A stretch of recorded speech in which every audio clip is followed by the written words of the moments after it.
Day ruined. Yeah, Day ruined. Hello out there in internet land. This is episode 16 of the 2024 season of the F1 Chat. I'm your host, Phil Lamington. Seated to my left is a man who he feels rather well. And that's JB. JB, how are you, my friend? I feel rather well until 24 hours from now when I'm not going to feel rather well, but I'll enjoy the well time before I go on to night shift tomorrow. Unfortunately, though, our broadcast colleague Longhorn has possibly come down with a case of the COVIDs, the spicy cough. The Chinese bat flu itself. Yep, it's hit him. It's hit him, so he's not here. So it's just you and me. It's our mid-season special. This year, we're not doing dream teams. Thank fuck. It's such a joke. But we've got our professor hats on. I have my Bruce McLaren Motorsport cap on, if that's... Oh, there you go. No, I've got my headphones on. I can't put it on. You're just going to have to put your professor hat over your headphones. Yeah, put my... Yeah. Yeah, Actually, I think you need to take a photo of that. Put that up on Snapchat. The thinking caps are in progress. Professor fucking F1. Professor F1. Not quite Jackie Stewart, mate, but we'll get there. It's alright. It's alright, we'll get there. Alright. So, this season, this episode, we're going to do some edumacating. Because we've had a couple of people, one of them is a window licker, ask us to do the Dummies Guide to F1. So out of those two people who are probably listening, you're going to have to decide which one of you is the window licker. Oh, I know which one's the window. There you go. So, yeah. But we're gonna cover some news items first. Cover some news items. One is a genuine news item, and then two are rumor hearsay news items. Well, you know, we're always good at breaking news before it happens. Yeah, we're good at two things: breaking news and breaking wind. So that's it. You know, we're about as appealing as a glory hole at a vegan karaoke bar. So just call us Fox Motorsport. Yeah. Or Fox League, whichever you prefer. Well, we're less controversial than Fox Motorsport. Yeah, we actually report facts, not make up bullshit. We're only slightly less window licky than James Hooper over at Fox League, but you know, I bet he has a favourite flavour of Windex picked out too. We are declaring war on Fox Motorsport. We are declaring war. We take the fight to Fox Motorsports. We can be wrong, but we can be entertaining about it. Yeah, we're like DX showing up at WCW. Let us in. You know, the Norfolk Scope. We're going to show up in a Jeep and tell everyone it's a tank, but it's just a Jeep with a gun on the back. We take the fight to Fox Motorsport. Yeah, that's it. Come out, Scafey, you coward. Our commentary is far more interesting than Neil fucking Crompton. Oof, absolutely. And his 40-point suspension check from Petters. Oh, yes. Bathurst isn't too far away now, is it? No, yeah. And it's not the same day as the Japanese F1. Yeah. Day ruined. Yeah, day ruined. Bathurst into Japanese Grand Prix was tradition, and now it's just Bathurst. And it was always like Bathurst, where it was boring for most of the day.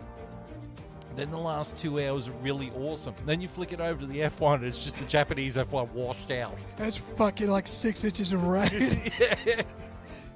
Come on, let them go. Except one year we flicked it over and Jules Bianchi's dead. We're just like, oh, Oof. What the fuck? Yeah, that wasn't the greatest Japanese Grand Prix. No. But, that's why they don't do the 6 inches of rain thing anymore. That's why they moved it earlier in the year. All right, so news items. First news item. Jonathan Wheatley has left Red Bull and has taken up a team principal spot at Audi. That's a good get. That is a good get. Yeah, Jonathan Wheatley's name's touted pretty highly in that circle. Yeah, well, I mean, he wasn't going to progress any higher in the Red Bull system. No, he wasn't going to take Christian Horner's job. No. So, and he was the guy who got their pit crews up to snuff and everything. So, him coming in, he's going to crack some whips along with Mattia Binotto. They're going to crack some whips. Heads are going to roll, and that team is going to have to step up or step off. Yeah, absolutely. That team's going to hit the ground running. And they've got the staff to. Yeah. And they need to. Yeah, they have to. Yeah. So, yeah, that's a really good get for Red Bull. The next rumour is we know possibly where Adrian Newey has signed. Right. He's going to Aston Martin. Yes, because I've heard circles for the last few weeks that he wasn't taking Ferrari's offer of acceptance. They wasn't accepting their terms. That Ferrari had him, but Ferrari turned down Adrian Newey's terms and conditions, basically. Why would you do that? I don't know. Apparently what he was asking for was... It's another Ferrari stupid strategy call. Yeah, apparently Ferrari just said... didn't accept his proposal. So... And apparently he's going to be paid $100 million. That's some good coin. That is some good coin. But, I mean, if I was him, I would have gone with Williams.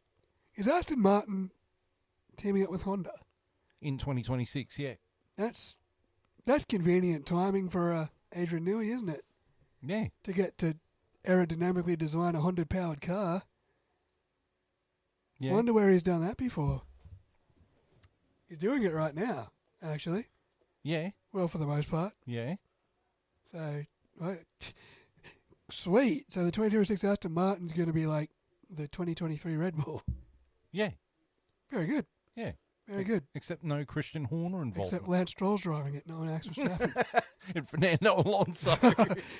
Shit. That's my big question, That's the equivalent of 2 Sergio Perez's. Maybe not even that. Maybe 1 Sergio Perez and 0.3 of a Sergio Perez in Lance Stroll. Yeah, well, that's if Honda want to retain Alonso. I mean, the last time Alonso was with a Honda-powered car, yeah, GP2 engine. He said some things. He said things, and they were not happy with him. They were not favourable. No, so, yeah, good on him. I would have gone with Williams, but still, take that blood money. You got to feel bad for the people. I can't remember their names, but the guys who left Red Bull to go to Aston Martin so that they could, stretch their legs and go, well, we don't have to work underneath Adrian Newey, who now have to work underneath Adrian Newey. He's followed them. Yeah, he's followed them. He's just like, oh, we got out of the regime, but the regime is coming to us. You know what? It's like he's the equivalent of someone's bought a lottery ticket. And he's bought a similar lottery ticket, but with a couple of different numbers, and managed to sweep in and take all the money out of the pot. Yeah. He's done it. Yeah. Well done. Well done. The next rumour is that not only are Alpine, specifically Renault is shutting down their powertrain manufacturing, and that they are trying to get Mercedes power units for 2026... Apparently, the team is going to be put up for sale. Wow. Really? And there's two mobs that are interested in buying it. I think we can guess the obvious one is Andretti. Yes. Who apparently is taking Liberty Media to the High Court. Yep. Over being denied entry. So this could absolve it if they just buy Alpine and Liberty Media just let them buy Alpine. And the other one is F2 and F3 team High Tech. Yeah, right. Yeah. Which is the team that Oliver Oakes just came from. Oliver Oakes is new team principal at Alpine. Well, that works in a way, doesn't it? Yeah. He just takes over the boys at the next level, at the big roulette table. Yeah. Yeah, if you're going to lose money, lose it on the big roulette table. That's it. That worked for Lord Hesketh. Well, it didn't work. No. He got bankrupt. That dude went bankrupt. I don't think he really worked at the big roulette table. But he had fun. Oh, God, did they have fun. Yeah, look, either of those options are good. Look, I wouldn't mind seeing high-tech. I wouldn't mind a Formula 2, like a Prema or a high-tech stepping out into Formula 1. Yeah, well, isn't Prema owned by Lawrence Stroll?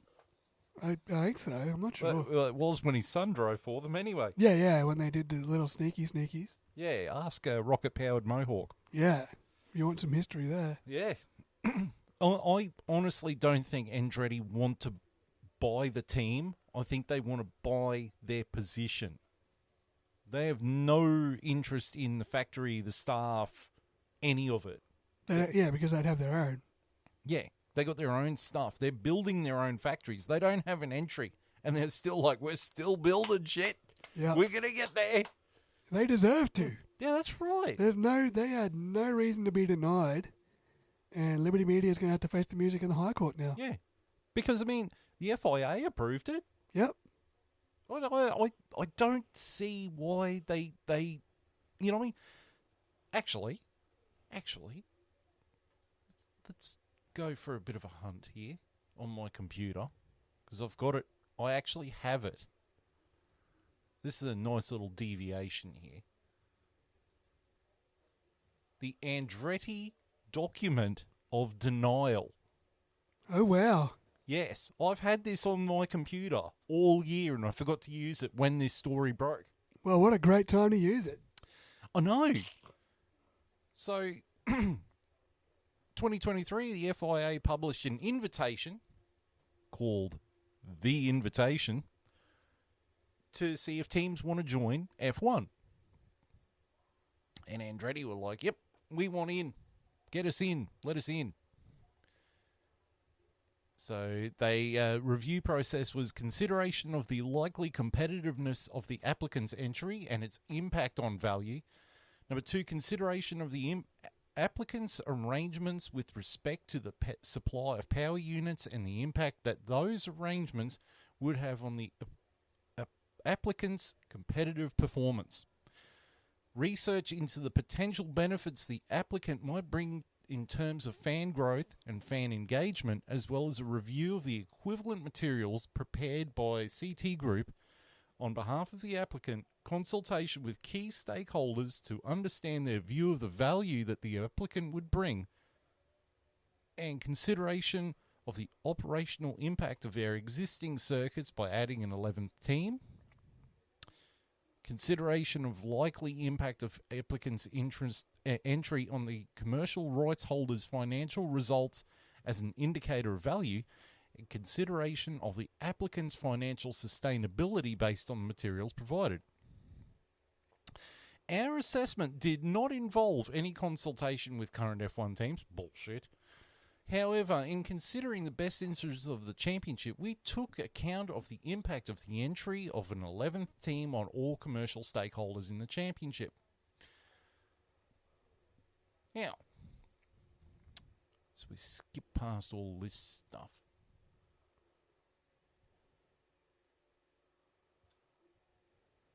Conclusions of commercial assessment. Right, here we go.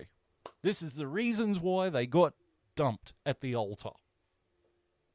Our assessment process has established that the presence of an 11th team would not, on its own, provide value to the championship. What? Andretti's the biggest name in American motorsport. The most significant way in which a new entrant would bring value is by being competitive. We do not believe the applicant would be a competitive participant. But you haven't seen them on track. They haven't even run a car. They haven't even built a car. Number 2, we need for any new team to take a compulsory power unit supply, potentially over a period of several seasons, would be damaging to the prestige and standing of the championship. You fucking what?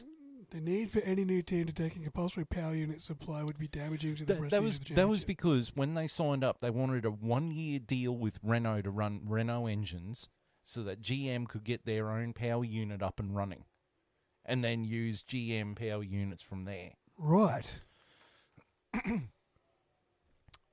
This one is a crack-up. You're going to love this. Number 3, while the Andretti name carries some recognition for F1 fans, our research indicates that F1 would bring value to the Andretti brand rather than the other way around. What? You have 3 American races, and you're telling me Andretti would not bring value to Formula One? Does the name Mario Andretti mean anything? No, clearly not. 1978 world champion. You know, Andretti is synonymous with IndyCar, NASCAR, far more synonymous than Haas. Yeah. And yet you're sitting there saying, oh, there's no value in it. Bullshit. Some recognition for European F1 fans. What about your American F1 fans that you've been clamoring over for the last 3 years? Not clamoring. Pandering to. Oh, not even pandering. Panhanding to. Yeah. Just absolutely just, let's have 3 races. Let's talk about adding another 2 to America. And then you've also got a Mexican race and a Canadian race. And you've got a race in Brazil. So the entire North and South of America that all know who Andretti is. Yep. Then you've got Europe. Europe know who Andretti is. Yes, they do. Australia know who Andretti is. Walkinshaw Andretti United. His name's literally in supercars. Correct. And yet, this is what Liberty spits out. Because, you won't bring value. Like, what? Yeah. What? Yep. The addition of an 11th team would place an operational burden on race promoters, would subject some of them to significant costs, and would reduce the technical, operational, and commercial spaces of other competitors. Yeah. That's what happens when you get like another pit box everywhere. To quote a great man, Toto, it's a moto race. If it's such a burden that the 11th team is going to place on race promoting and operational and commercial spaces, why are you even offering a spot for an 11th team? Yeah. Because right now you're just saying we don't want an 11th team. Yeah. That's what this is. Like we've handed out this big thing and we've got a suitable applicant, but now we don't want an applicant. We don't want an 11th team at all. We would just do it. So rescind the offer. Rescind the offer. It's really just, we did this for shits and giggles. No, you know what it is? Yeah, we weren't serious. The FIA did it, and Liberty Media went, but we don't want it. It's not about you. Number 5, we were not able to identify any material expected positive on CRH financial results as a key indicator of the pure commercial value of the championship. Number 6, on the basis of the application as it stands, we do not believe that the applicant has shown that it would add value to the championship, or other than selling a fuck ton more tickets to races in America. And fucking merchandise. Lots of merchandise. More bums on seats, more beers in glasses, more expensive food sold at your Miami Grand Prix, more tickets sold at your more $1,200 fucking prawn cocktails at your Grand Prix. You know, more people looking at Gorlock the Destroyer on the Sphere at Las Vegas. I had to reference that. I had to. You know. Number 7, we would look differently on an application for the entry of a team into the 2028 championship with a GM power unit, either as a GM Works team or as a GM customer team designing all allowable components in-house. In this case, there would be additional factors to consider in respect to the value that the applicant would bring to the championship, in particular, in respect of bringing a prestigious new OEM to the sport as a power unit supplier. So you're only allowed in if you're a General Motors Works team. Yeah. Is what they're saying. Yeah. So which after 1 year, they would have been. Or a GM customer team, which they would have been. Which, yeah. Stupid. Dumbasses. Who runs this sport? Stefano Domenicali. No wonder he got dumped as team principal at Ferrari. Yeah. He's a cat. Obviously, dumb decisions don't just fall inside Ferrari, they fall outside Ferrari too. Yeah, ask dumb questions, win dumb prizes. That's So no wonder they're challenging this in court. They I don't would have blame been. them. They meet a lot of that basis, and they would have been a GM customer team. Yeah. Yeah, that's retarded. But instead, we're going to have Alpine tooling around in a shitbox Renault. Yep, looking to get sold. Or With a for sale sign on the side of the car. Or you've got VCarb tooling around as the Red Bull sister team. Yep. Like, Yep. I don't see them throwing this shit at Williams or Sauber. They're sitting there going, Audi's in. Yeah, Audi's in. Like, Audi's in because it's prestigious.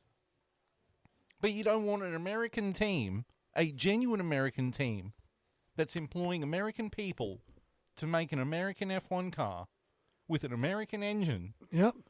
To race around American tracks. That you want. To your new American audience that you've unlocked. Nope, don't want it. While you're sitting there promoting an American team that has parts made by an Italian team, possibly a Japanese team,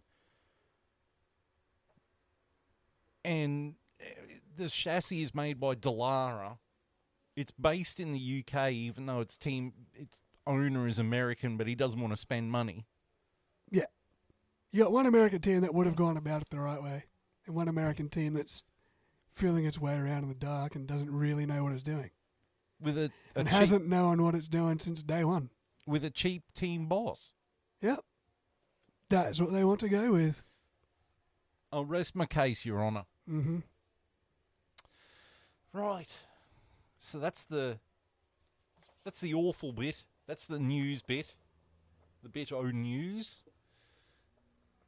So we're going to move right along to it's time to do some edumacating.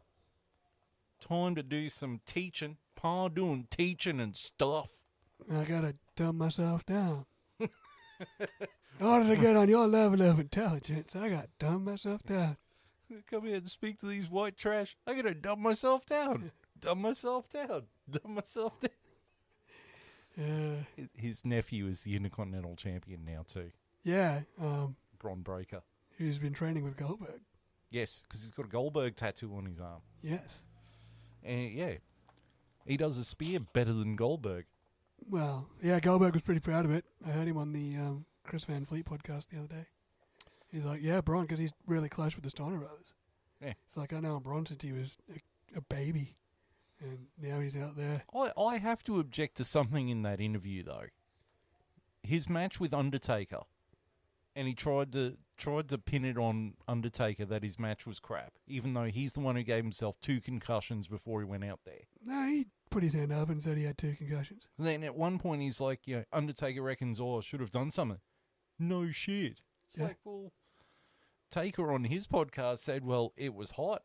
I'm getting old, and he shouldn't be doing dumb shit before he gets in the ring. Correct. Anyway, back to Formula One. Yeah, right. So, it is. But if you're interested in more of that stuff, Stop the Damn Match podcast. Yep. It's our on sister podcast. It's on YouTube, and it's on Spotify. Yes. Slowly uploading more episodes of that onto the Spotify. So, yeah. But anyway, right now, we're doing it. The Dummies Guide to F1. Welcome to it. Right. So we're going to start off with a little bit of history about Formula One. And this is going to be a little bit scripted. Very scripted. Somewhat. we haven't done anything scripted like this before. I haven't been handed a script. So this is a new and bold experience for us. Me writing out a script. We don't even know who's going to do what. We're just... We can alternate. Yeah. We can alternate. Okay, so the very first Formula One season was in 1950 and was won by Giuseppe Farina in an Alfa Romeo. Yes. The 5 most successful champions Lewis Hamilton with 7 titles.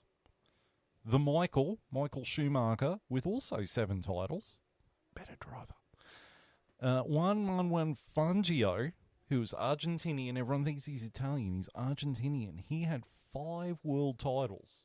And this is in the 50s. Yeah, this is when Formula One was dangerous.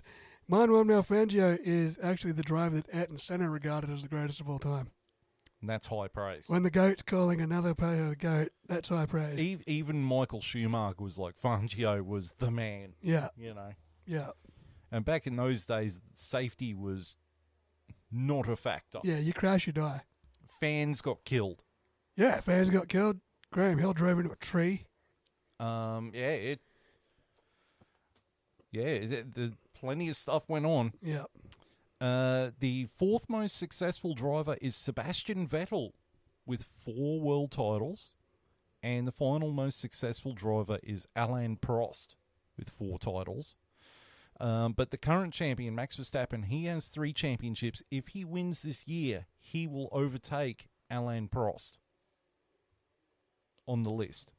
Well, the 5 most successful constructors in F1 history. And the first constructors title was given out in 1958. So Alfa Romeo and Maserati, and I think even Cooper, all missed out. they would have been constructors' champions but there was no such thing. Even Mercedes missed out on 3 titles. Oh, wow, that would burn them. Yeah. So the most successful team is Scuderia Ferrari with 16 constructors' titles. Williams is second with 9. In third place is McLaren with 8. They're tied with Mercedes, who also have 8. And Lotus has 7. They're 5th.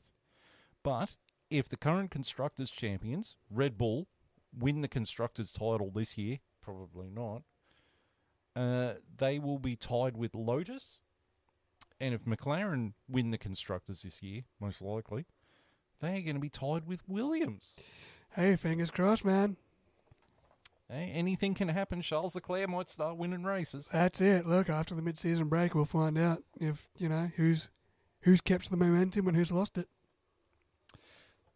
So, over the course of F1 history, many different engine I wrote this script and I can't even read it. Many different engine manufacturers have entered F1. Ferrari, Mercedes, Renault, Ford, Honda, Lamborghini, Porsche, BMW still holds the fastest lap. Still holds the speed record from 2003, I think it was. No, that was 2008. Was it that late? No, it was 03. 03 or 04, I'm pretty sure. Juan Pablo Montoya. Yep. And the BMW Williams V10 still holds the speed record at Monza. Yamaha, Subaru, Alfa Romeo, Maserati, Toyota, and Repco. Yes, Repco, the car parts auto store in Australia, was making engines for Brabham. That's awesome, though. At least it was an all-Aussie collaborative. Yep. And they were supplying engines for a startup team around the same time called McLaren. Yes, they were. Bruce McLaren was in contact with Jack Brabham. They were close mates. Well, I mean, obviously, Jack Brabham Australian, Bruce McLaren being a Kiwi. Bit of Anzac spirit, mate. Yep. Taking on the world. Absolutely. So, many teams have entered in Formula One. Ferrari, Alfa Romeo, Arrows, Lotus, BRM, British Racing Motors, Copa-Suka, or as we know it from the film Rush, Copa-fucking-Suka. I had to put that in there. Force India became Racing Point. Which became Aston Martin. There we go. That's a good flow on. Renault, Williams, Braun GP, which became Mercedes. Red Bull and its sister team Toro Rosso, formerly known as AlphaTauri, now known as Visa Cash App Racing Bulls. Honda as a works team. Matra.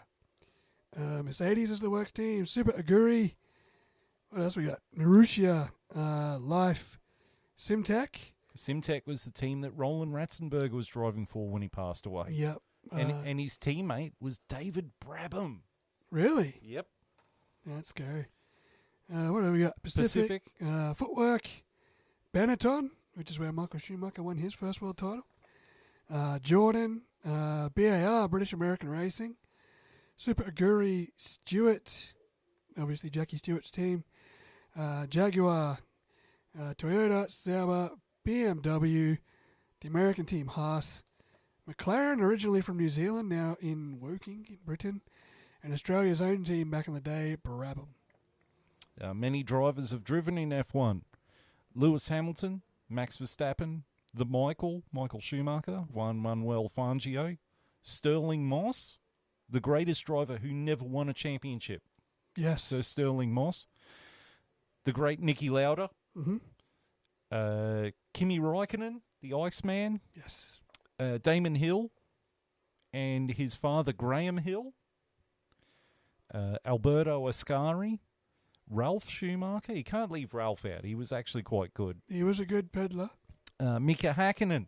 Yes, the Flying Finn. The Flying Finn. Sebastian Vettel, the man who single-handedly upset all of Australia.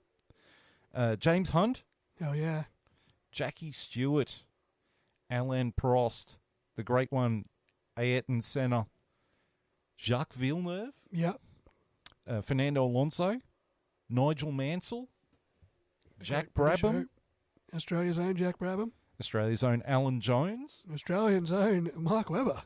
Juan Pablo Montoya. Yes. I do have a soft spot for Juan Pablo Montoya. The late, great Jules Bianchi. Yes. Can't leave him out. Roland Ratzenberger. Can't leave him out. Rubens Barrichello. Yes. Felipe Massa. That championship in 2008 would have been his. Yep. David Coulthard. Yes. Eddie Irvine. Nelson Piquet, owner of the Piquet Kick. Jim Clark and Denny Hulme. Absolutely. Now, Denny Hulme, he is New Zealand's only world champion in F1. And if you remember the Bathurst race where Jim Richards and Mark Scaife won in Godzilla. Yeah, Nissan GTR. And the crowd booed them because they crashed out on the last lap, and it went back to the last fully completed lap, and they were in front. The crowd booed them because they thought Dick Johnson should have won the race. Jim Richards, the day before, Denny Hulme had passed away. So Jim Richards wanted to dedicate the race to Denny Hulme, and he had. But because the crowd was booing him, and he wanted to dedicate it to Denny Hulme, and he was trying to get that out, but the crowd kept booing him, and he called them a pack of arseholes because of it. It wasn't because of the result. He called them a pack of arseholes because he dedicated the race to Denny Hulme, and he thought that they were disrespecting Denny Hulme. Yeah. So I think there's been a couple of American world champions too, like Mario Andretti and Phil Hill. Yeah. So, yeah, as well as Emerson Fittipaldi and Riccardo Patrese. Yes, Riccardo Patrese was good. So, yeah, Jenson Button. Yeah, Jenson Button, Braun GP. Kiki and Nico Rosberg. Yep. Second father-son pairing to be world champions. So there's plenty in there from that. So why am I putting the script down? I've got more to read. There is more. So many great rivalries in Formula One. God, we're going to have some fun with this. 1976, James Hunt versus Niki Lauda. Hey, asshole, that was my line. I had that corner. So, brief synopsis. Niki Lauda's kicking ass in the championship. They rock up to the Nürburgring, the proper Nürburgring. The Nordschleife. The Nordschleife, green hell. Pissing down rain. They go out, complete a lap or two, realise the track's drying up in places, so they come in for slicks. Niki Lauda goes back out with, I think James Hunt was winning the race at that point. And while Nicky's chasing him down, he snaps his rear suspension link, I think, which cannons him into the wall, and he has a big fireball crash, and he suffers third-degree burns to pretty much everything, including his lungs, and they pretty much think he's dead, but he's not. And then I think it's 10 weeks later or something. 6 weeks. 6 weeks later, he's back at Monza. Yeah. And keep Shoes of competing. a champion. So while Lauda's in hospital, obviously, James Hunt is winning all his points. The bastard. Busted Hunt, I'd say. Winning Stealing all my points. And basically it goes down to the final race at Fuji, which is also pissing down rain. Typical Japan races, just pissing down rain. After a couple of laps, Niki Lauda retires from the race. James Hunt goes on to finish third, which is enough for him to clinch the 1976 World Championship by a single point. The next big rivalry was Michael Schumacher versus Damon Hill, which actually showed a very devious side of Michael Schumacher, where he was actually prepared to crash out Damon Hill in order to win the championship. I think that was 1995 in his Benetton. In Adelaide, wasn't it? Yep, in Adelaide. Last Adelaide F1, I think it was. Yeah, the final race at Adelaide ever. And Michael Schumacher won the title by crashing out his opponent. Not the first time that's happened. So, next big rivalry again was Michael Schumacher versus Mika Hakkinen. This was the rivalry for me when I started watching F1. Me too. 1998 was the year I started watching Formula One and the year I became a McLaren fan. And it was a shame we didn't get the completion of that rivalry in 99 because of Schumacher breaking his legs at Silverstone. Yeah, that would have been 2 years of just epicness. But seeing two masters behind the wheel, like Schumacher in a resurgent Ferrari and Hakkinen in a resurgent McLaren. In a McLaren that was designed by Adrian Newey, and it was a rocket ship. And both cars were rocket ship. They were just on song. They were rocket ship. They were fragile, but they were rocket ships. And I mean, we had that spectacular overtake at Spa. That was in 2000, but it was still part of this rivalry. Yep. And yeah, basically, I think it was Zonta was the lapped car. Yep. Yeah, Michael went left, Mika went right, and Mika got him down the Camel Straight. 2-for-1 deal, won the Grand Prix. And it was the press conference after that where Mika had called him the Michael. He was trying to explain the move, and he's like, the Michael would have cut me off if I hadn't done this, which has now become the internet thing of Michael Schumacher is the Michael. The Michael. And Mika Hakkinen said, always feared him, but always respected him.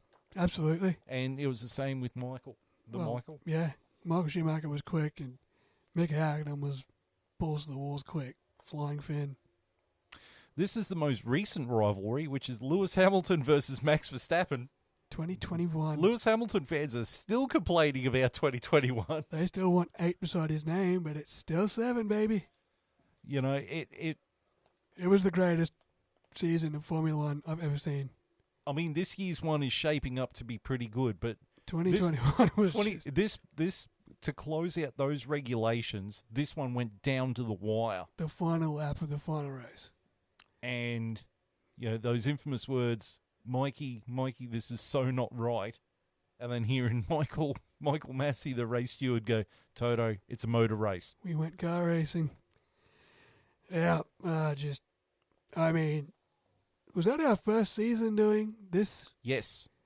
So if you want to go back and listen to that, our very first season just happened to be, and it was the same. I actually did the Parramatta's podcast. We only did it for 1 year, but it was the year Parramatta went to the grand final.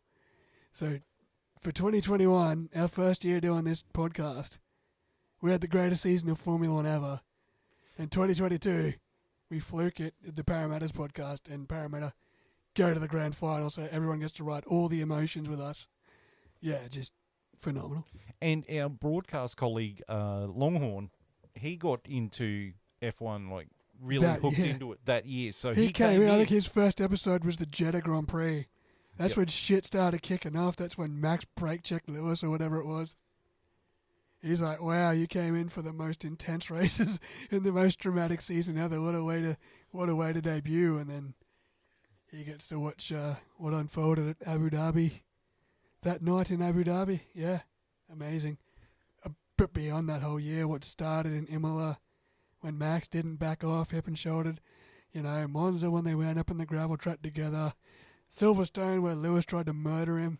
Yeah, send him to the shadow realm. 51G into the wall at the cops or whatever it was. And then paraded around after it with the British flag like he won the race.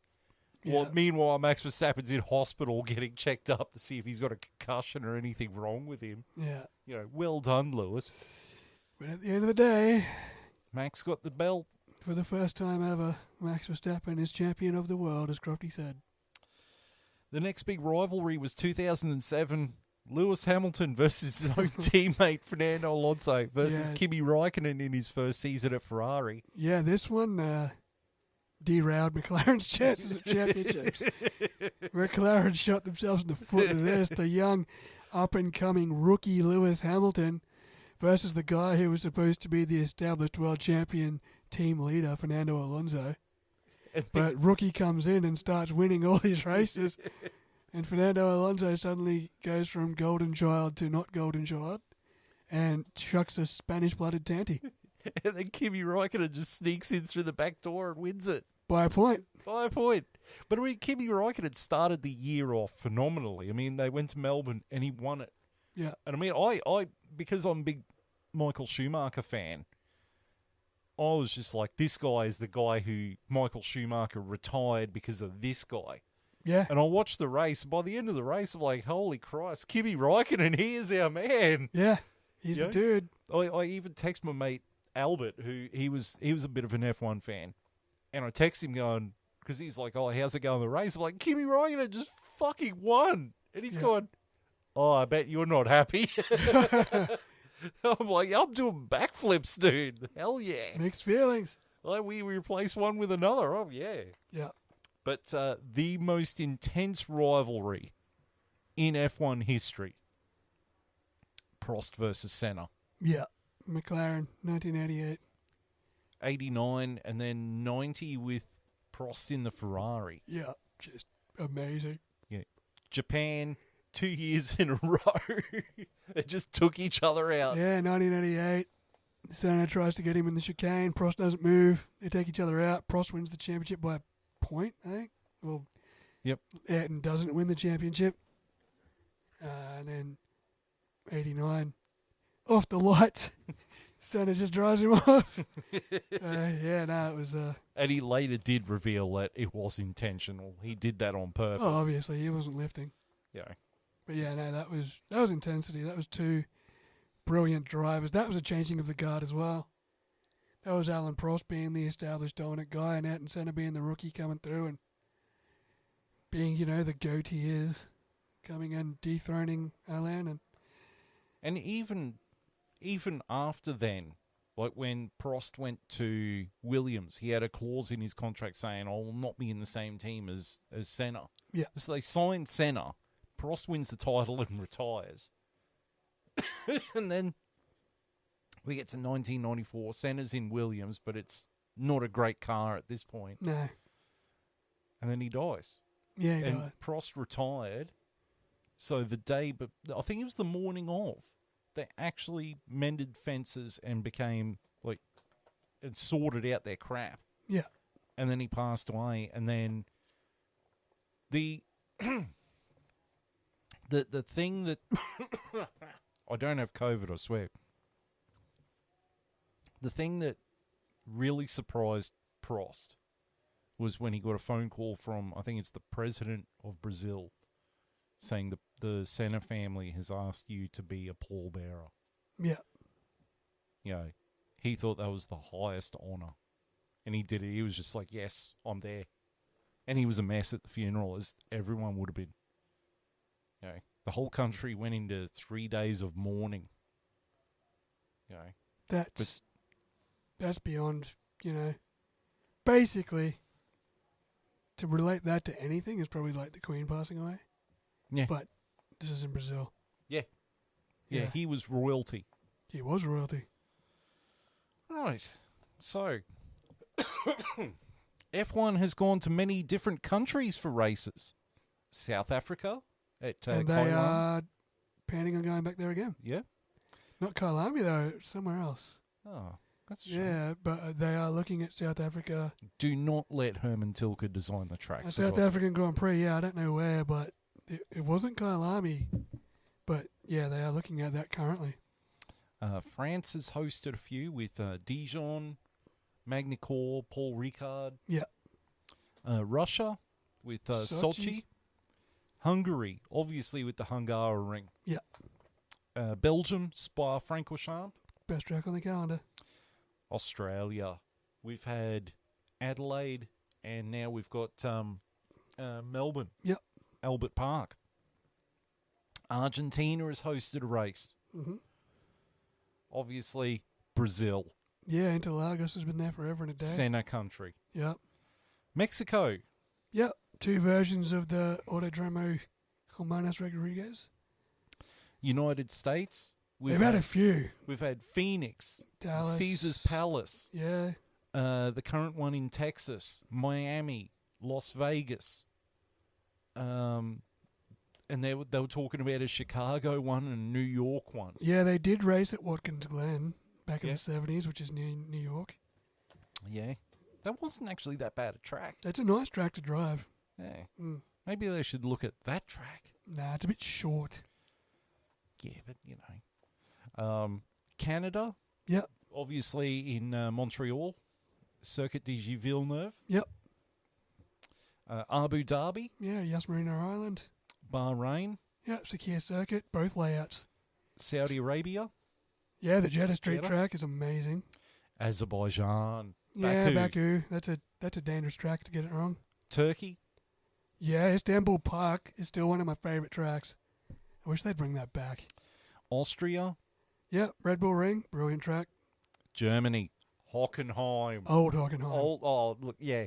But I mean, even, I think it was, 2021?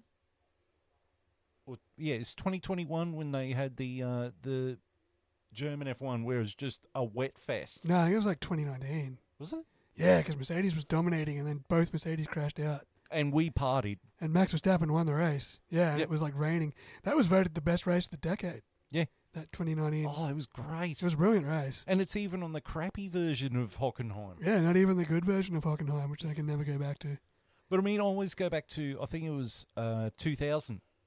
German F1 in 2000. Michael Schumacher was out of the race on the first corner. And it came down to Rubens Barrichello versus the McLarens of Hakkinen and Coulthard. And the rains came, but it only wet half the track. So the McLarens pitted and put the wets on because the stadium section was wet, but the power section was dry. And Rubens stayed out on the dry. And he managed to control it through the wet, something Sebastian Vettel couldn't do. And he won the race, and it was his very first win.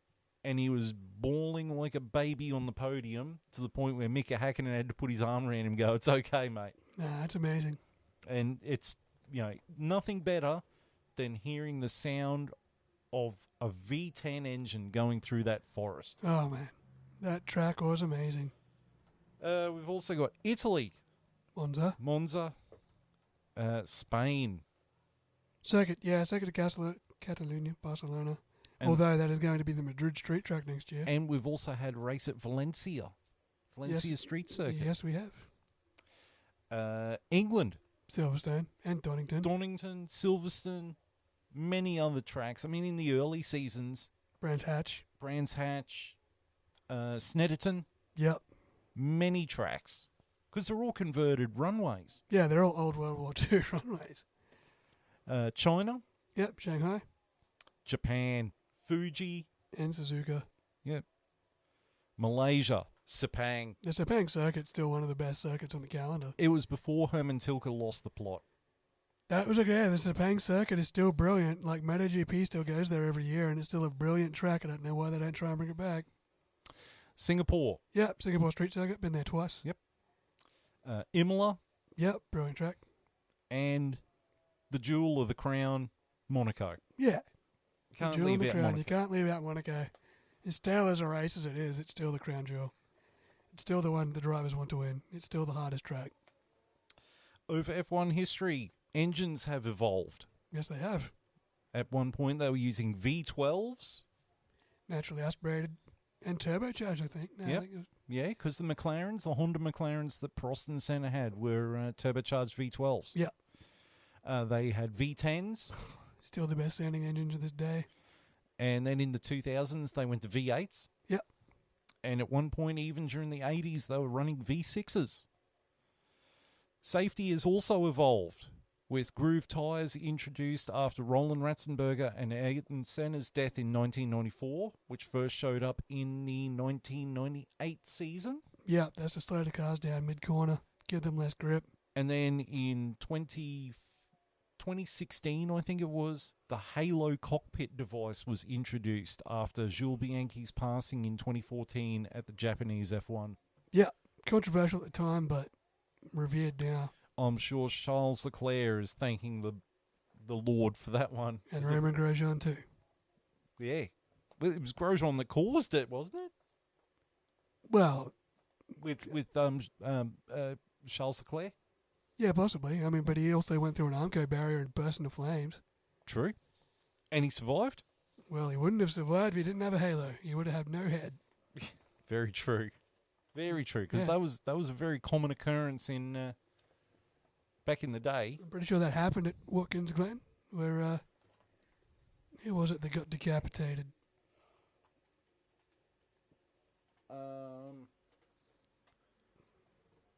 Someone got his head cut off, and his team manager was carrying the helmet back with his head still Yeah, because inside. that was in the movie Rush. Yes, that was, I'm pretty sure it was at Watkins Glen or something. But yeah, it was... Yeah. But I think the best way to to parenthesize this safety thing is the first opening lines from the movie Rush. Yeah, so 25 drivers start every season in Formula One, and each year 2 of us die. What kind of person does a job like this? Not normal men for sure. Rebels, lunatics, dreamers, people who are that desperate to make a mark and are prepared to die trying. My name is Nicky Lauder, and racing people know me for 2 things. The first is my rivalry with him, James Hunt. And the second is what happened on the 1st of August 1976, when I was chasing him like an asshole. Correct. Right. And his other quote, every time I step into a car, it's 20% 20% risk, and I can accept that, but not 1% more.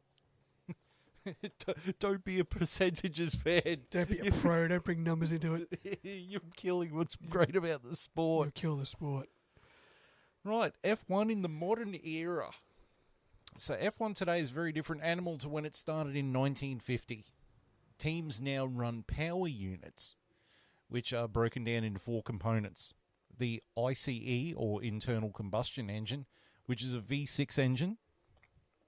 The turbocharger, like any normal turbocharger on a car from the Fast and the Furious movies. Yeah, pretty much. The MGU-H, or, to break it down, the motor generator unit heat, which takes the heat that comes off the turbo, stores it in a battery to be used as electrical horsepower by the engine. And the final component is the MGU-K, or the motor generator unit kinetic, which takes the heat and the kinetic energy that comes off the brakes and stores that in a battery for use as horsepower for the engine. However, in 2026, the power unit rules are changing. The MGU-H is being dumped, and the battery displacement will increase, leading to a 50-50 split between internal combustion engine power and the battery electrical power, making it a true 50-50 hybrid unit. Absolutely. I mean, they've come a long way. I mean, there were times where teams were taking 4 or 5 V10s to a race. Yep. Now you're only allowed 4 of them a year. Yep. They would, like, have an engine purely for qualifying and then dump it and put a new engine in for the start of the Grand Prix. Yeah. Back when money was no object. And I think it was 2005 where they introduced where an engine had to last 2 entire race weekends. Yeah. And now it is 4 internal combustion engines, 4 turbos, 4 MGU-H, 4 MGU-K, and 4 control electronic devices have For to a year. last 24 races this year. Yeah. Split between them, obviously. You can alternate, but yeah. Which has led to Max Verstappen already taking engine penalties. Yeah. So tyres. All the teams run Pirelli tyres, which are 3 different compounds being used over a weekend. Yeah, it's kind of the tyre wars.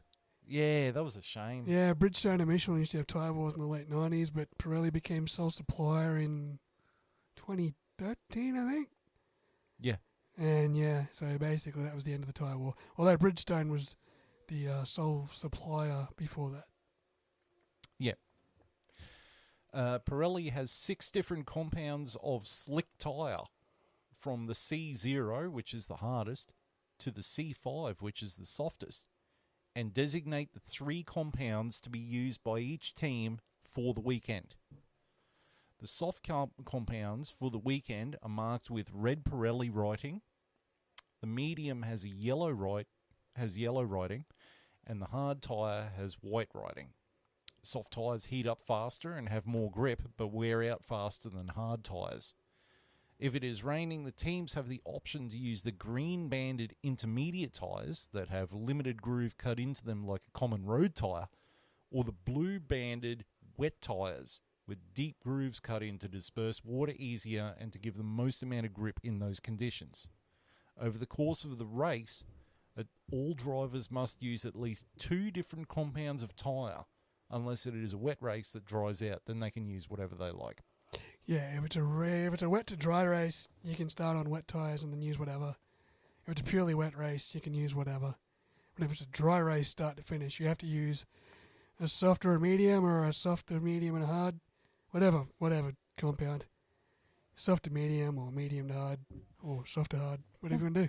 Was it Turkey in 2021 where they just ran intermediates all race? I think that was 2020. That was COVID year. Yeah. And yes, they ran intermediates the whole race because as the track dried out, the intermediates lost their grooves and basically became slick tyres. So they didn't stop at all. Hey. And the track surface was so newly resurfaced that tyre deg was basically nothing. Which is amazing. Yeah. And that was a really good race too, that one. That was a great race. There's only tyre changes in pit stops. No refueling, unlike the old days. Cars are given up to 110 kilos of fuel. Fuel is measured in kilograms, not litres, and they must finish with enough fuel for the race stewards to test the fuel after the race. I believe that's about 2.5 litres. Yep. Typical race weekend starts on Friday with free practice 1 that goes for an hour, and then free practice 2 on Friday afternoon. Free practice 3 goes for an hour on Saturday morning, then qualifying on Saturday afternoon to determine the grid position for the main race on Sunday. The main race on Sunday must have a minimum length of 305 kilometres, except Monaco that has 260 kilometres, which equates to about 2 hours. If races go for too long, meaning it's taken up too much television time, the race stewards can shorten the race length. Some weekends have sprint races, with a weekend only having 1 free practice session before sprint race qualifying. Then the sprint race, a short race, on the Saturday morning, and then qualifying, and then the main race on Sunday. Do you want to explain how qualifying works? Yeah, I can explain how qualifying works. So basically there's 3 sessions. The first session, all 20 drivers go out. I think it's 15 minutes. Or it's 20 minutes. I think the first session is 20 minutes. So all 20 drivers go out for 20 minutes, and the 5 slowest drivers are eliminated. And we go into Q2, and it's 15 minutes, and 15 drivers go out. And again, the 5 slowest drivers are eliminated. And then it's the final session, called Q3, where the final 10 drivers go out, and that goes for 10 minutes, and basically determines pole from there. After free practice 3, cars go into a certain thing called parc ferme. Yes. Where they're not allowed to modify the car or change out engines or anything without incurring a penalty. They can't touch the car aside for wing angle adjustment, and that's about it. Yeah. And tyre pressure. I think you can do tyre pressure. Yep. But that's it. After that, no, there's no modifications. Yeah, basically you can't change your weight balance, you can't change your toe in, toe out. You can only change wing angles from that point. But a rule they brought in this year was after free practice 1, your car goes into Parc Ferme for sprint qualifying and the sprint race. Then it can come out of Parc Ferme leading into qualifying so that they can make changes because they've only had one practice session. Yeah, right. So, but then once qualifying starts, you can't make any massive modifications to the car. Yeah. Yeah, no, you can't. During a race, drivers have access to a device called DRS, also known as Drag Reduction System, which opens the rear wing, giving the car at least an extra 20 horsepower. At a certain point on the track, called the DRS detection zone, or detection point, if a driver is within 1 second of the car ahead, they will have access to DRS in the DRS zone to aid in overtaking. Yes. Basically, the top half of the rear wing pops open with a hydraulic lift thing. And basically, as the name suggests, reduces the drag, gives you an extra 17 to 20 horsepower. And basically helps you pass the guy in front who, assuming he's not stuck behind a car that's 1 second in front of him, won't have his rear wing open and helps you in overtaking. The thing that happens during a race, though, is you occasionally get the things called DRS trains, where you get about 5 cars or so that are all got DRS, and they're not progressing because they've all got DRS. Yeah, no one's catching the guy in front because they've all got DRS. Yeah. But in 2026, with the new regulations for the cars, the DRS detection points are being dropped, and DRS, I think they're calling it X-axis and Y-axis or Z-axis or something silly. They should just call it DRS. Is optional for whenever you want to use it because it helps recharge the battery in the 50/50 hybrid power units. So you still get a toll in your earpiece saying it's available, and you can use it, but you can use it whenever you want. Yeah, but I think they're on a time limit, aren't they? No. Oh, really? No, because they got to charge the battery. Oh, interesting. So, but it's still only certain points, but you can use it all the time. Yeah, right. So the cars are going to be faster down the straights. Drivers must stay within track limits, especially when making an overtake. If it is completed off the track, the driver must hand the place back over, or as Neil Crompton calls it, redress. God, I hate that term. There are various penalties that can be awarded for bad driving, like collisions, starting in the wrong grid position, overtaking under yellow flag, speeding in the pit lane, various other things. Penalties can be a time penalty that can be served in a pit stop or added to a driver's time post-race. There's also a drive-through penalty where you drive through the pit lane at pit lane speed without getting serviced by your pit crew. Or you can just be out and out disqualified. Been a while since we've seen a drive-through penalty or an out-and-out disqualification. Yeah. Yeah.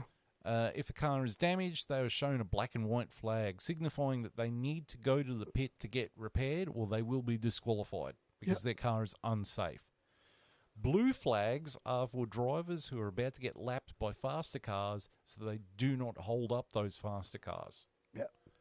They have 3 laps, I think, to get out of the way. No, they have 3 marshal posts to get out of the way. Oh, right, okay. Yeah. So they've only got probably half a lap at best to get out of the way. Yep. Or else they start getting black and white flags too. Yellow flags are for when an accident has happened and they deem it safe enough to clean up the track without stopping the race. Yeah. But also they've waved yellow flags at tracks like Singapore because there's been a giant lizard on the track. Or a man on the track.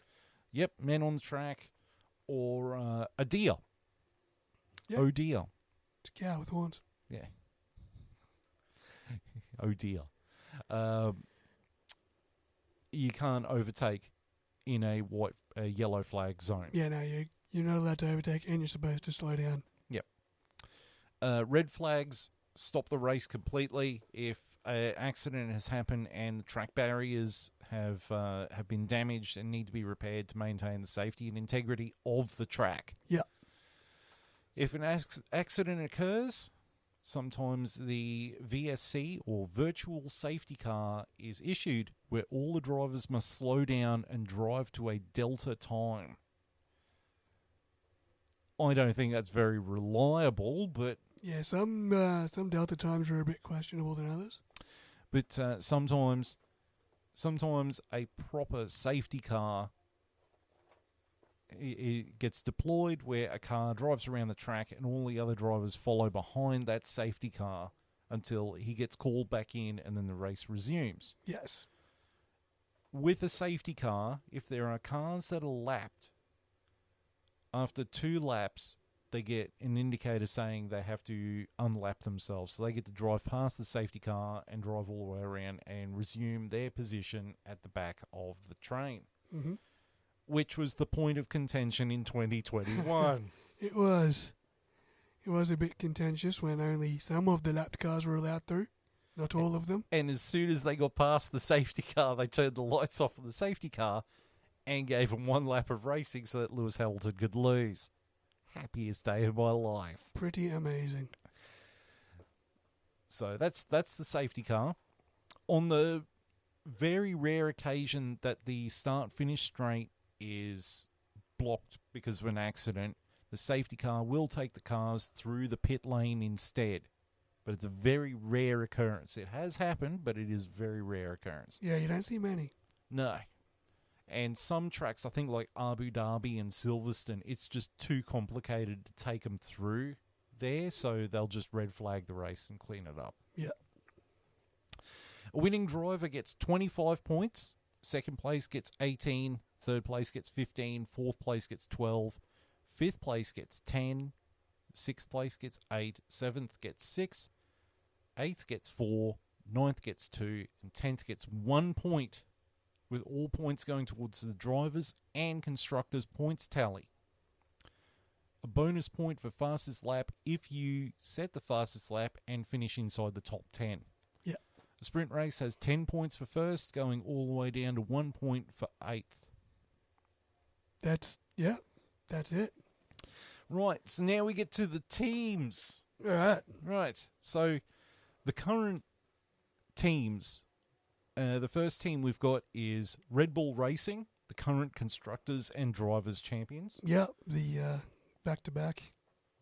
Yep. Red Bull, their team principal is a man named Christian Horner. Yep. Married to Ginger Spice. Lovely fellow. Hit with the ladies. Great man. His drivers are Max Verstappen, who is the current world champion, and Sergio Perez.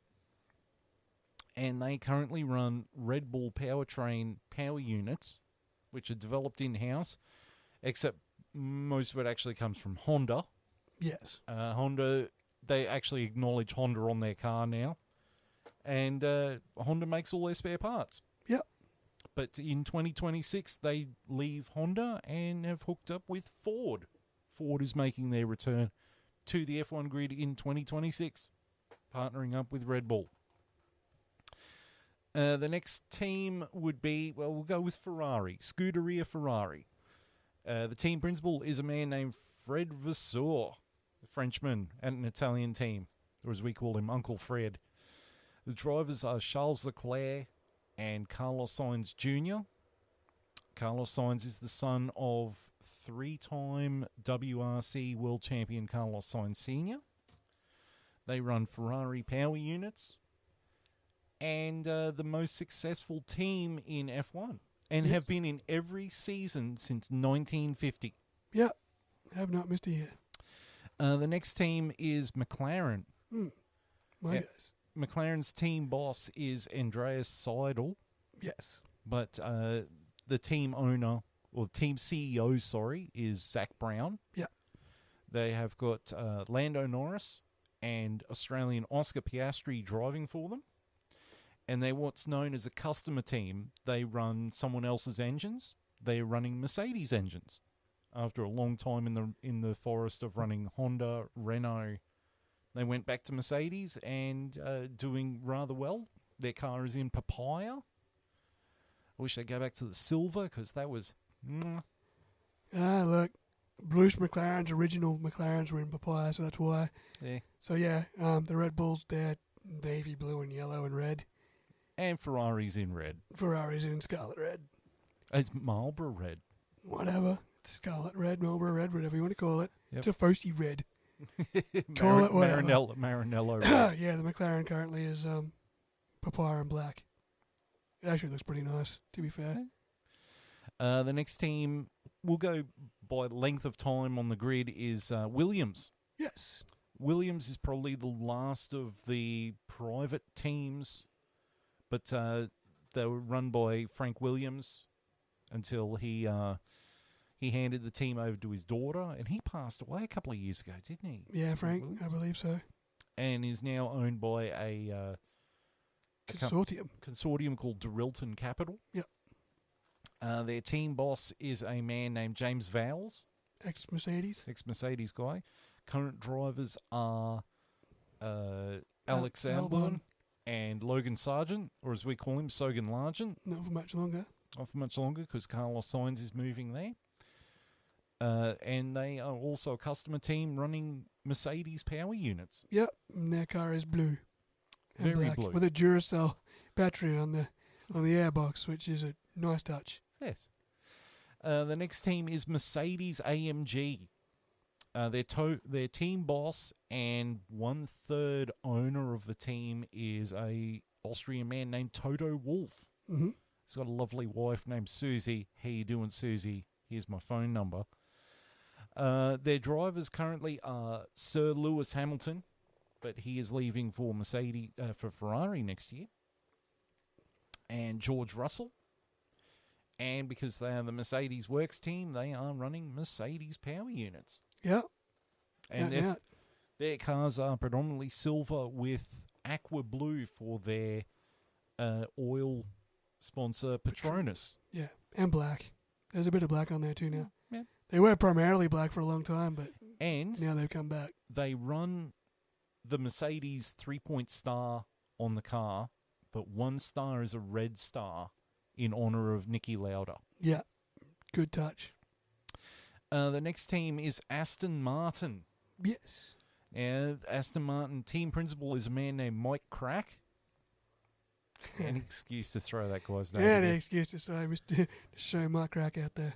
The team is owned by a consortium headed by a Canadian fashion magnate named Lawrence Stroll, who bought the Aston Martin car company. So Aston Martin Lagonda, he bought that.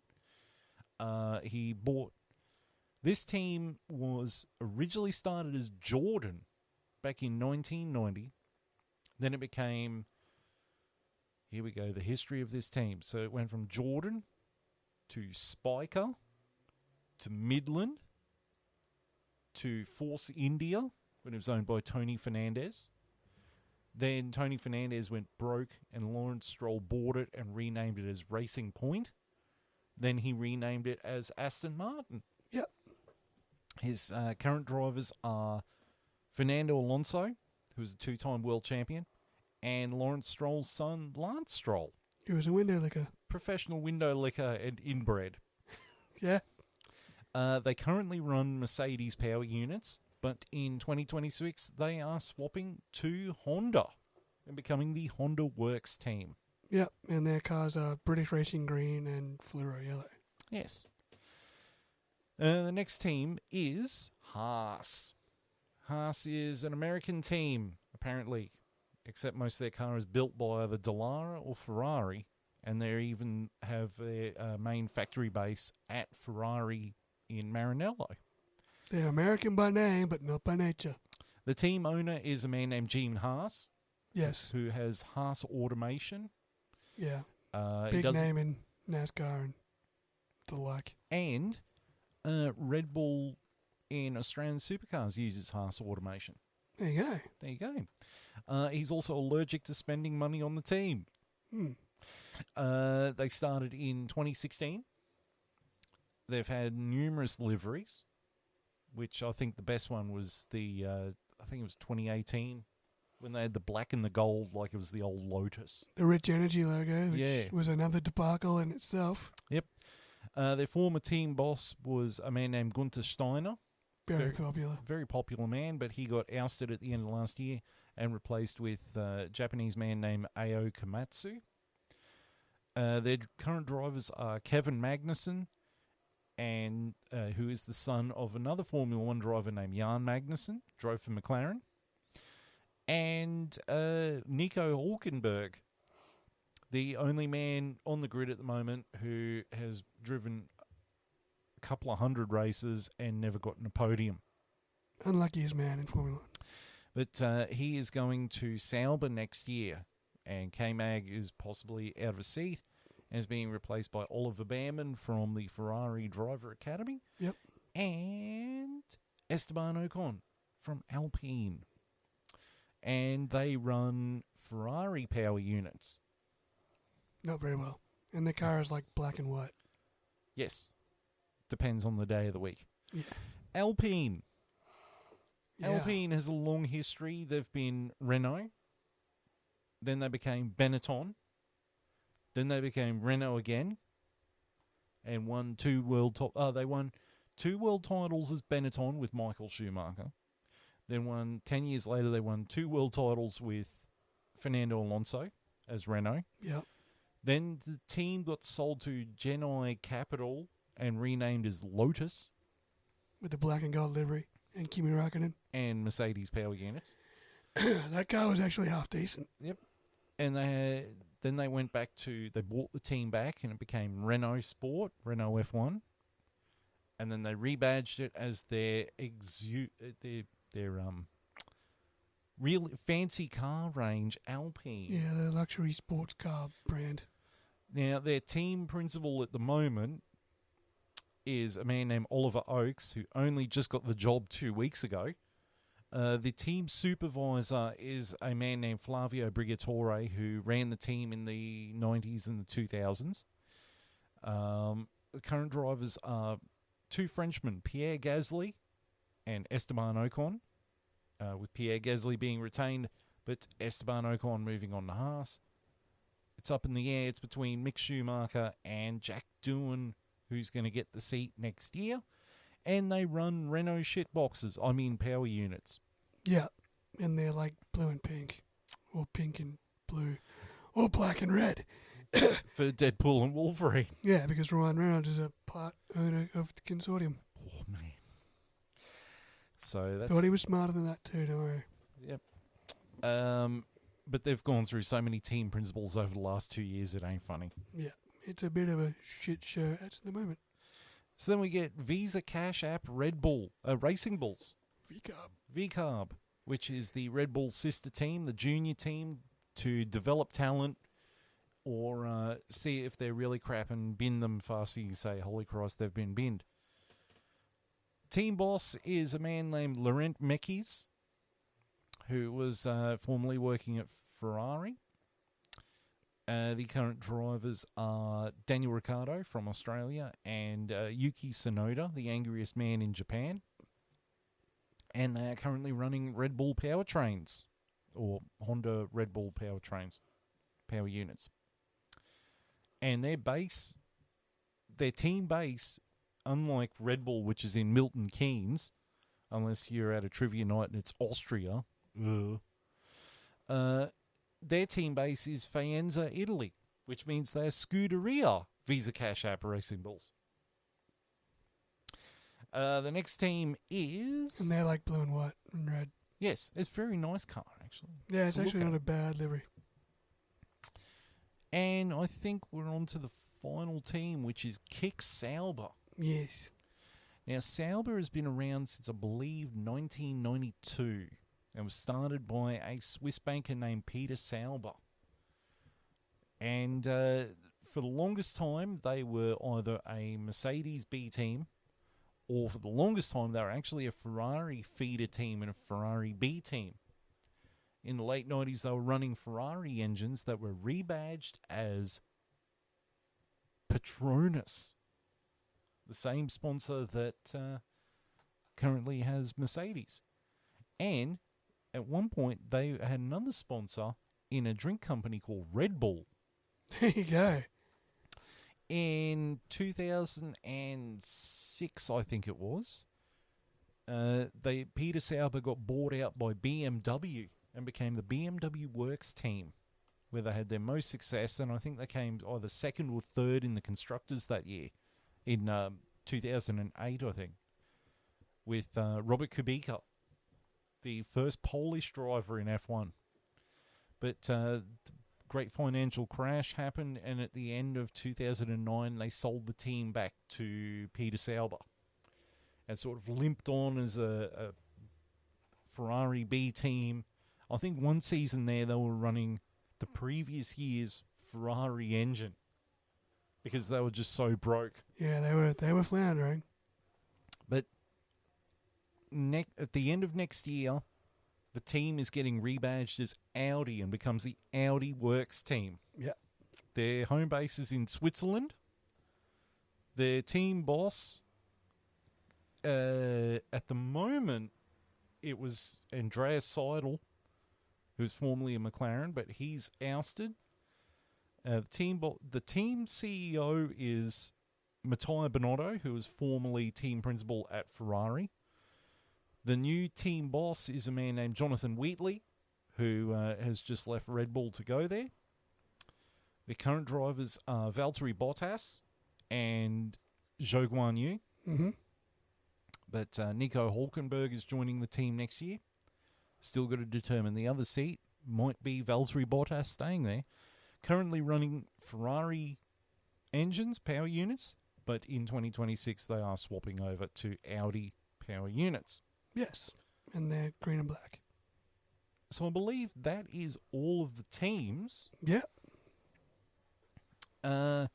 Some interesting statistics. So Max Verstappen is a current 3-time world champion. Yep. Going for his 4th. Lewis Hamilton, who's driving for Mercedes, is a 7-time world champion and statistically the greatest driver of all time. Bullshit. Statistics don't lie. Yeah, I know. Yeah, statistically, you'll often refer, when we refer to Lewis, we'll refer to him as statistically the greatest driver of all time. But we know he isn't. We know he's not the greatest driver of all time. Yeah, because it's he's not the greatest driver of all time. He's statistically the greatest driver of all time. Yeah, because he's got the numbers to back him up. Because we all know that Michael Schumacher is the greatest driver of all time. There's also another man called Ayrton Senna. Yeah, but he's not as good as Michael Schumacher. He was. No, he wasn't. Definitely was. Yeah. You know who the greatest driver of all time is? King Latifi. Pastor Maldonado. Him too. He did win a race. True. Yeah. Lance Stroll, the window licker. Well, Nicholas Latifi has the greatest final crash in Formula 1 history. Sogan Largent. Yeah. We've had some bangers. Or some here we clangers. go. Here we go. We dig into the past. We dig into the past. Some of the greatest drivers, like Roberto Bloody Moreno. Crash King. What? Who's that Japanese guy that was shit? Which one? There was a few. Takagi? Might have been Takagi. I think he drove for Williams, or he drove for Taki Inoue? Who was the one that drove for I think it was early Red Bull, or a car sponsored by Red Bull. It was early 2000s. It was terrible. Sato? Takuma Sato? Takuma Sato. Yeah. He's doing all right in IndyCar, though. He's actually driving all right now that he's not banging into things. Did you ever see the Japanese driver who his car caught fire, so he's trying to put it out and he got run over by the... I did. I saw that. Speaking of F1 safety evolution. He got hit by the medical car. It's like being run over by an ambulance. That's like the best car to be run over by. They just scrape you out with a spatula and throw you in the back. Instant medical attention. It's just the damnedest thing ever. Is it not? Yeah, it's like trying to overtake Maldonado. Yeah. You know what? I want to see a race of champions where it's Maldonado, Lance Stroll, King Latifi, Sogan Largent. And make sure it's pissing down rain, and none of them will finish. I'll give them 20 laps at Monaco. Yeah, the safety car wins. The safety car wins. Spa-Francorchamps. Don't worry about Monaco. Spa-Francorchamps is enough. They're going to have to double reinforce the Eau Rouge barriers. But, oh, God. I forgot where I was going with this. So, yeah, Fernando Alonso is also a two-time world champion. Yep. So I think they're the only world champions. Current champs on the grid. Yeah. Yeah. They are. So there's still plenty of talent kicking about. Plenty of up-and-coming talent too, you know. There's a lot of guys with the potential to become world champions. It's just putting it all together. Well, that's the thing too. To get into F1, you require a thing called a super license. And to get a super license, you must have X amount of points on your super license in order to qualify for a super license. Yeah, I think it's about 12 or something. But we'll Google it right now so you know.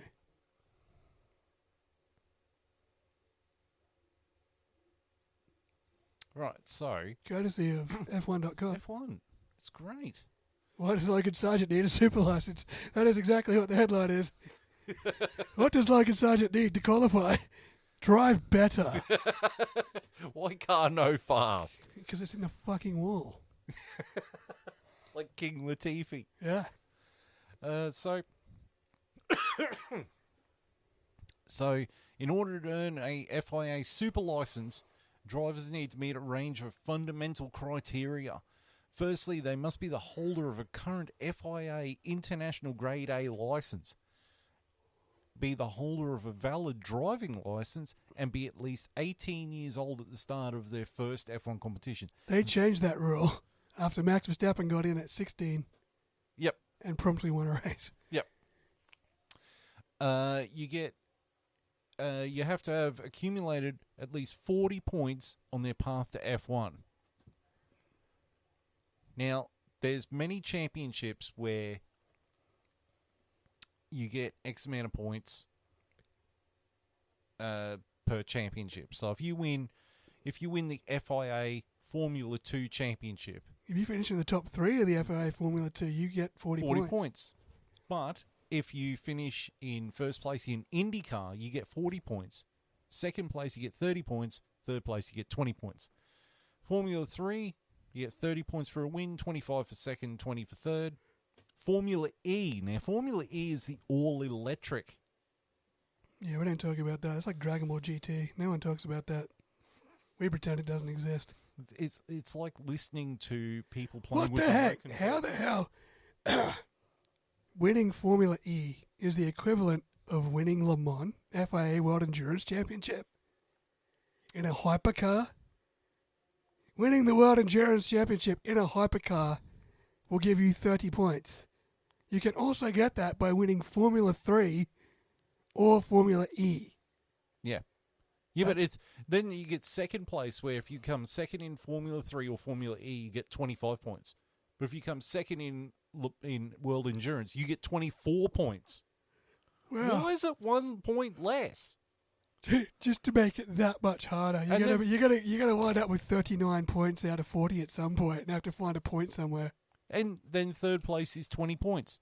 I'm amazed they didn't make that one 19 or 18 or something stupid. What have they got against the World Endurance Championship? That's like, they're just as fast as a F1 guy. You know what it is? It's because Michael Schumacher came from endurance racing into F1.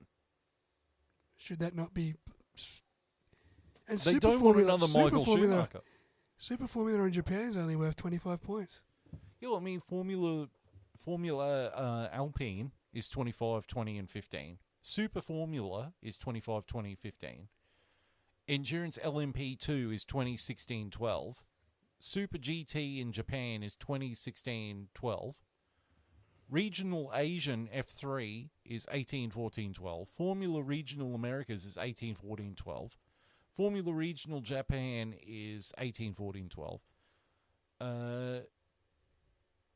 Endurance Prototype, excluding LMP3, is 18, 14, 10. DTM... The Dutch Touring Masters... 15, 12, 10. FIA World Touring Car... Yeah. ...is 15, 12, 10. International Supercars is 15, 12, 10. NASCAR is 15, 12, 10. Indy Lights is 15, 12, 10. The W Series. What? That's the F1 Academy now. Oh, the women's one. The women's one. So you can 15, 12, 10. You can either win the Women's Academy, the F1 Academy, or you can win the NASCAR fucking Winston Cup, which So is not called the Winston you've got to Cup. win the W Series 3 times to qualify to get in F1. Yeah. Is there like V8 supercars? It'd be like 3 points. Euro Formula Open is 15, 12, 10. Japanese Super Formula Lights 15, 12, 10. Formula 4, now Formula we're down the 4. bottom. 12, 10, 7. FIA WEC LMGT Pro 12, 10, 7. Asian WEC is 10, 8, 6. FIA LMG AM.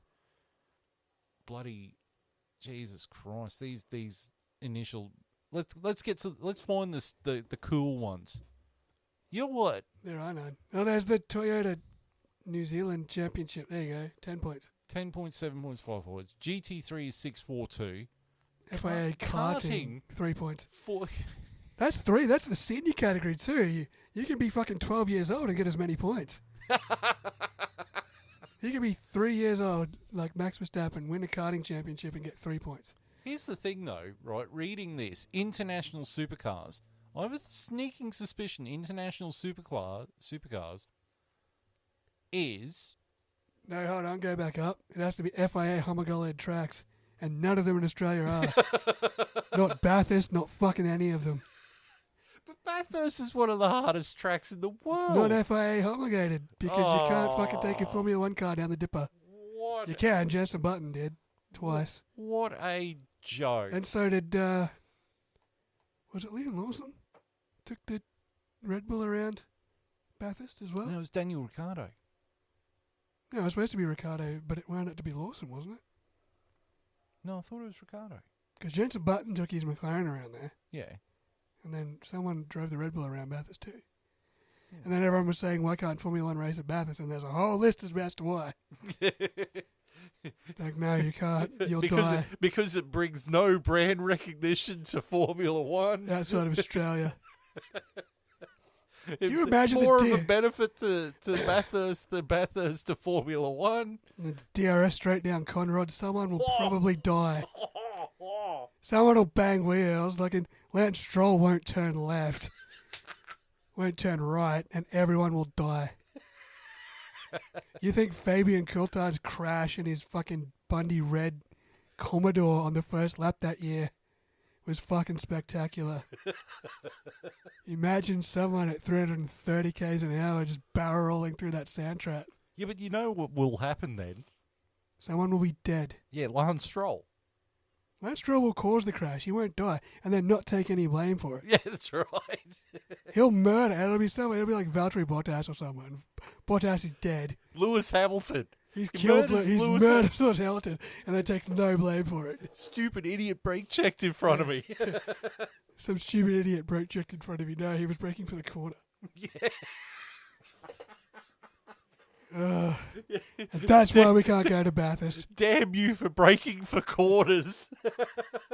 You guys brake for corners. That's why we can't have nice things, and that's why we can't go to Bathurst for Formula 1. Lance Stroll is like when you play Forza or GT, Gran Turismo online, and you get the 7-year-old kids that don't know what the brakes are and just bounce off the wall and barrier ride around the corners. Yeah. That's him. That's Lance Stroll. That is him. Formula 1 racer Lance Stroll. So... But he's 10th in the championship, so we can't shit on him too much. Oh, I got nothing. I got nothing. Me either. All right, when's the next race? Well, yes, next race is in 2 weeks. It is Zandvoort. Very nice. Back in the Dutch F1, which is we didn't list that country. Yeah, we didn't list Zandvoort. No. But they're there, and they'll be there next time out after the summer break. Oh, we forgot to mention too, 2026, they're swapping to biofuel. Yes. Is that 100%? I think biofuel? so. Yeah. I think they're going to try it and see if it works. Yes, because they want to bring that shit into road cars if it works. Yeah. So that's... Oil-free fuel, basically. And there's only been one championship where it was decided by half a point. Which year was that? 1984. Very nice. Who won it? 84. That was Niki Lauda, wasn't it? Yep. In the McLaren. Beat Alain Prost by half a point. There you go. Yeah. So, yeah, that's... That's it. That's your Dummies Guide to F1. Yeah. So, is there anything else you want to know? Fucking Google it. Yeah, you know, the F1 website has a lot of information. There's also this thing called Wikipedia. Yeah, I don't know. Retrospectively, I don't know why the fuck you had to come to us. You know. Not that we didn't enjoy ourselves. Well, I mean, one of the people that asked us to do this episode, one of the two people, he was rather insistent that Max Verstappen got into F1 because he went through virtual, sim racing. The results speak for themselves. I'm pretty sure he karted. Yeah, he karted. He did go from F3 straight into F1. He didn't go into F2. But that's because he was that fucking good. But basically tried to tell me that that movie Gran Turismo was based on him. No, that movie Gran Turismo was based on a real life guy, some black kid from Britain. Yeah. That was an actual black kid from Britain that made it into Gran Turismo. That's not the Max Verstappen story. No. The Max Verstappen story is he did a lot of junior karting and then made it to Formula 3 and was so good that Red Bull sent him straight into the Toro Rosso system in 2016 or 2015, whatever it was, as a 16-year-old before he had even got his legal driver's license. The dude was racing on F1 tracks. His first win, he wasn't even allowed to drink the champagne on the podium. Yeah. So they had to go and actually change that rule because of Max. But there you go. Right, so we'll go through the socials. Yeah. So you'll be able to watch this and many other videos on the YouTube, on the F1 Chat channel, which is care of Vindicator 18 channel. There's also a dedicated F1 Chat channel, which is the F1 Chat 1. Yeah, don't forget the one. You can talk to us on Facebook at the F1 Chat. We're on X, the F1 Chat 1. Don't forget the one. Don't forget the one. We're on Rumble as the F1 Chat. And we're on Spotify as the F1 Chat. And we're back in 2 weeks for Zandvoort, the Dutch F1. It's always an exciting race. It is a great track. Max Verstappenville. Yep, the Orange Army will be out in force. In the sand dunes. Having a party. And the McLaren drivers as well. Yeah, hey, good chance. We'll see. It just depends. Like, maybe Ferrari has brought some upgrades to their car, because they are bringing upgrades. Whether they work this time, different story. That's it. It's this is shaping... Yeah. I'm running out of air. This is shaping up to be a really good season, though. I mean, we've got 4 teams that are in the fight. Yeah. For a championship that started with Max Verstappen winning races by 30 seconds, it certainly flipped on its head rather quickly. And now it's 1 Red Bull driver versus 2 Mercedes, 2 McLaren, and 2 Ferrari drivers, with the other Red Bull driver just sitting there going, I'm still here. They're still paying me money. I'm still here. Danny Rick got sent home. Yeah, somehow he survived multiple bullets, Sergio Perez. Yeah. So we'll see. It's good. We'll see when we talk to you next how it goes. Yeah, well, I hope this episode was informative. Educational. Yep, educationalising. We did some educationalising, and yeah, this was a bit of a different thing. Not going to do it again next year. We're going to do something a bit different for the mid-season one. But it's going to be back to the regularly scheduled programming in 2 weeks' time at Zandvoort. On behalf of myself, JB, the missing Longhorn, thank you for tuning in. We'll see you in 2 weeks. Until then, it is goodbye.